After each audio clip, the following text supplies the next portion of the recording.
तो चलिए, अब हम चलते हैं अपने अगले वीडियो पे।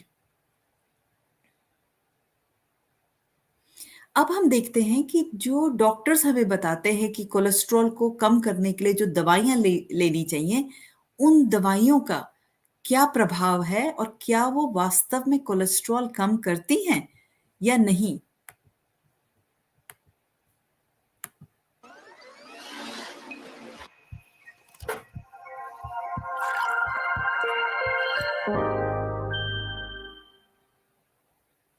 Drug companies go out of their way, for example in direct-to-consumer ads, to present drugs as the preferred solution to cholesterol management while downplaying lifestyle change. You see this echoed in the medical literature.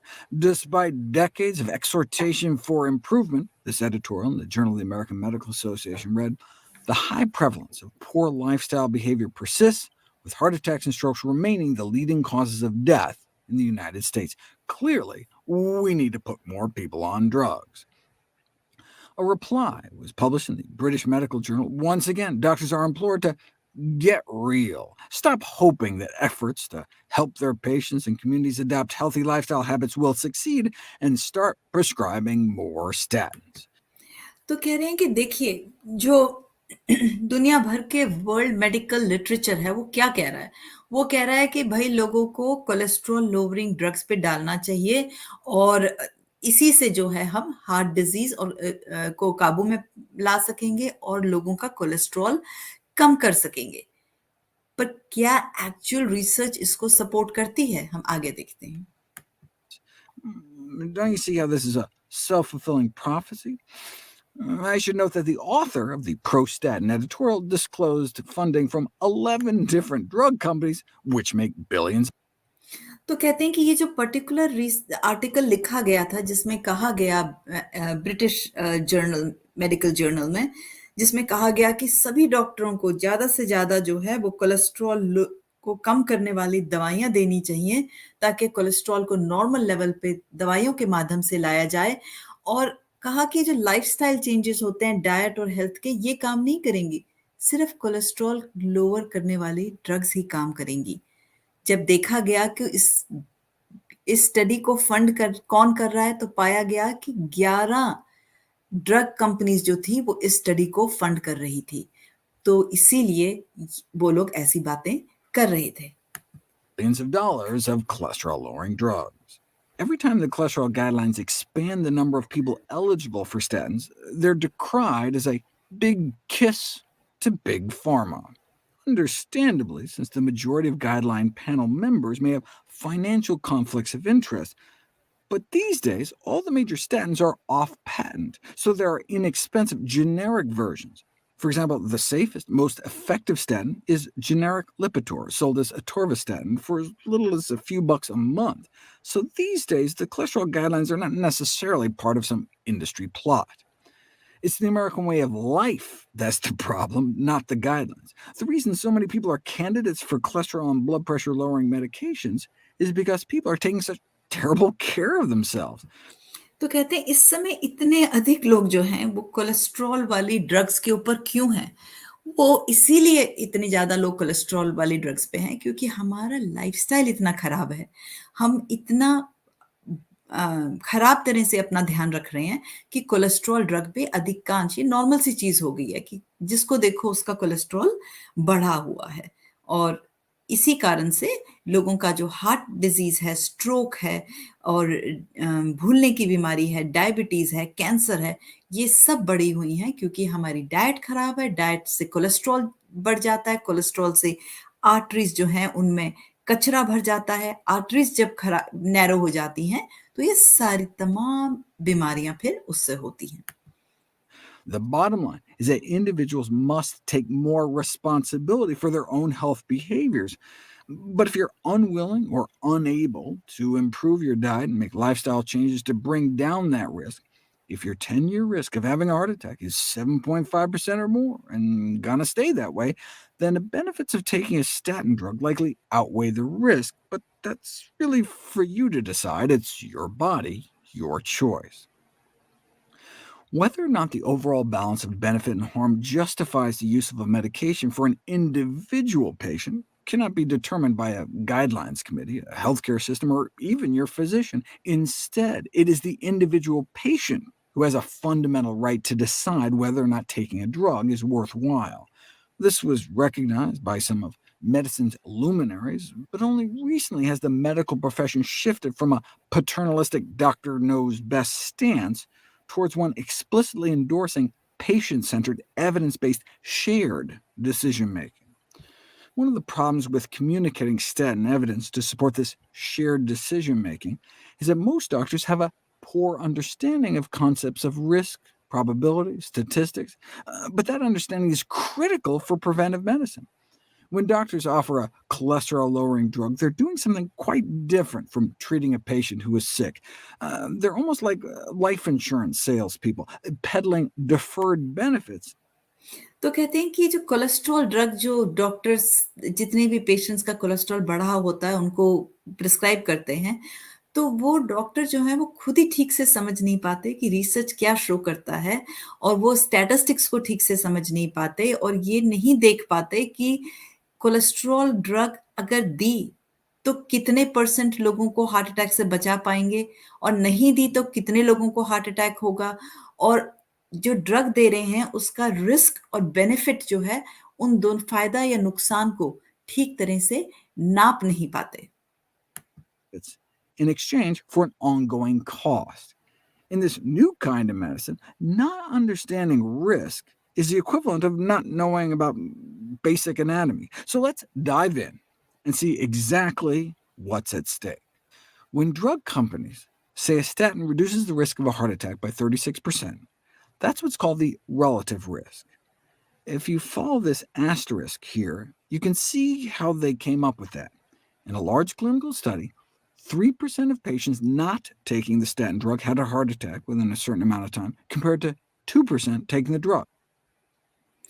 तो वो कहते हैं कि इसके लिए चलो अब हम गहराई से इसको देखते हैं कि ये जो कोलेस्ट्रॉल को कम करने वाली जो दवाइयाँ होती हैं, ये कितना फ़ायदा या नुकसान करती हैं। तो उन्होंने कहा कि जब पहली बार लिपिटोर, जो दुनिया की सबसे कॉमन कोलेस्ट्रॉल को कम करने वाली दवाई है, जब पहली बार उसकी रिसर्च निकल के आई, तो ये कहा गया कि ये जो दवाई है, ये हार्ट अटैक का रिस्क जो है वो 36% कम करती है। 36% हार्ट अटैक का रिस्क कम करती है ये दवाई लिपिटोर। लेकिन जब गहराई से इसको देखा गया तो पाया गया कि जिन लोगों को लिपिटोर नहीं दी गई थी, उनके अंदर 3%, सिर्फ 3% लोगों को हार्ट अटैक हुआ, और जिनको दी गई दवाई, उनमें 2% लोगों को हार्ट अटैक हुआ। यानी कि जिनको हार्ट अटैक हुआ, जो दवाई पे थे पेशेंट और जो दवाई पे नहीं थे, उनमें सिर्फ 1% का फ़र्क था। और एडवर्टाइज़ क्या किया गया कि जो लिपिटोर है वो 36% आपको हार्ट अटैक से बचाती है। पर जब आपने एक्चुअली जाके देखा रिसर्च में, तो पता लगा सिर्फ 1% का फ़र्क पड़ता है, 36 का नहीं। पर वो 36% एडवर्टाइज़ क्यों कर पाए? क्योंकि वो इसलिए एडवर्टाइज़ कर पाए कि जो 2% और 3% के बीच में जो डिफ़रेंस है 1%, वो 36% फ़र्क है। जो 3% और 2% के बीच में जो 1% फ़र्क है, वो एक्चुअली 36% है, बिटवीन 2 एंड 3%। ये कारण है। तो ये होता है एब्सोल्यूट रिस्क और रिलेटिव रिस्क। तो ये चीज़ें लोग समझ नहीं पाते और फ़ॉल्स एडवर्टाइज़मेंट में पड़ जाते हैं। तो अब तक जो डॉक्टर प्रिस्क्राइब कर रहे हैं, वो सोच रहे हैं कि हम हार्ट अटैक को 36% बचा सकते हैं, जबकि वो सिर्फ 1% बचाते हैं। Drug.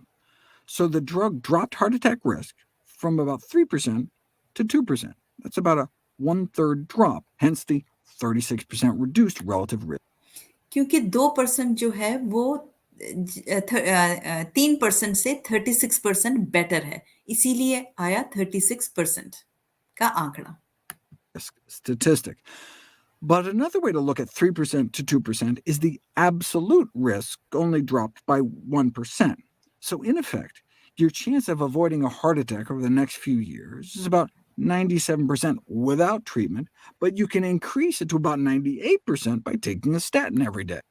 तो कहते हैं इसको सरल भाषा में इस तरह समझ सकते हैं कि अगर आप कोई दवाई ना लें, आपका कोलेस्ट्रॉल बढ़ा हुआ है और आप कोलेस्ट्रॉल की कोई दवाई ना लें, तो आपका 97% चांस है कि आपको हार्ट अटैक नहीं होगा। लेकिन अगर आप कोलेस्ट्रॉल को कम करने वाली दवाई लें, तो आपका हार्ट अटैक का रिस्क होगा 98% अगले 2 साल में। तो कोई दवाई ना लें 2 साल, तो अगले 2 साल में आपको हार्ट अटैक का रिस्क है 97%। और जब आप कोलेस्ट्रॉल को कम करने वाली दवाई लेंगे, तो अगले 2 साल में आपका हार्ट अटैक का रिस्क जो है वो sorry let me rephrase that. अगर आप कोई दवाई नहीं लेते, तो अगले 2 साल में आपको हार्ट अटैक ना हो, इसका चांस है 97%। बट अगर आप कोलेस्ट्रॉल को लोअर करने वाली दवाई लेते हैं, तो आपको अगले 2 साल में हार्ट अटैक ना हो, वो 97% से बढ़ के कितना हो गया? सिर्फ 98%। यानी कि दवाई लेने के बावजूद आपको जो फायदा हुआ कि आपको हार्ट अटैक ना हो, कितना हुआ? सिर्फ 1% का फायदा हुआ, जिसके लिए आप रोज कोलेस्ट्रॉल कम करने वाली दवाई खा रहे हैं। Every day.